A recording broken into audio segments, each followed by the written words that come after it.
একবার শুধু ভাবুন, আপনি বাংলাদেশের শিক্ষানগরী রাজশাহী বিভাগের প্রাণকেন্দ্রে বিশাল একটা উঁচু ভবনের উপরে দাঁড়িয়ে আজকের এই সুন্দর গোধূলি বেলাটা উপভোগ করছেন,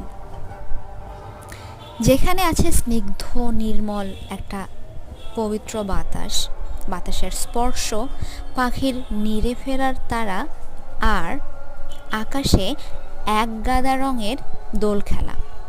এ যেন কোনো একটা উৎসবের বার্তা বয়ে এনে দিচ্ছে। এই মুহূর্তে আপনাকে মনে হবে পুরো পৃথিবীর মাঝে একজন সুখী মানুষ। এরকম একটা সৌন্দর্য উপভোগ করতে পারাটা কিন্তু এক ভাগ্যের ব্যাপার। সচরাচর এরকম সময় আমরা উপভোগ করতেই পারি না, কিন্তু একবার যদি উপভোগ করা যায়, এটাই হবে জীবনের শ্রেষ্ঠ সময়গুলোর একটি।